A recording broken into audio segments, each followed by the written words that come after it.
Et une fois que tu as fait les présences, une fois que tu as pris les présences, une fois que tous les élèves sont comptés et que si jamais tu dois sortir, les pompiers peuvent dire ok, il y a truc qui manque.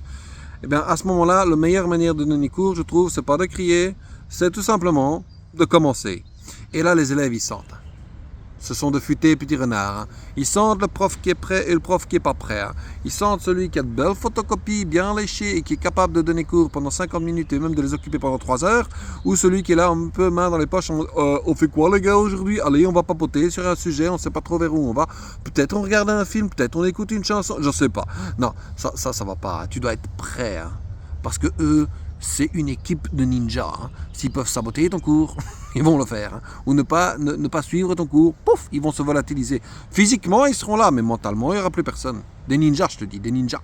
Faut pas se fier aux apparences. Donc, tu commences tout simplement cours. Tu commences à écrire au tableau. Si tu travailles, eux, ils vont peut-être travailler. Si tu travailles, ils vont se dire « Ah, il y a quelque chose qui se passe ici, il faut qu'on suive un peu. Attention, il y a le prof qui parle, blablabla. » Si tu commences pas, ils vont pas commencer tout seuls. À la limite, ils vont peut-être commencer si tu leur donnes un travail à faire et que les consignes sont très faciles et très claires d'emblée de jeu et que tu leur dis « Allez, vous pouvez travailler à 3 ou à 4, je m'en fous, allez-y, vous avez 50 minutes. » Et là, tu as intérêt à ce que ton activité les occupe pendant 50 minutes, à mon ami, parce que sinon, là, ils vont se trouver très motivés. Quoi, il n'y a que ça. Et ils vont bouffer la tâche en une vitesse record pour pouvoir avoir du temps pour eux. Ce qui est magnifique aussi quand tu donnes cours, c'est que tu as toujours droit à des questions auxquelles tu t'y attends pas.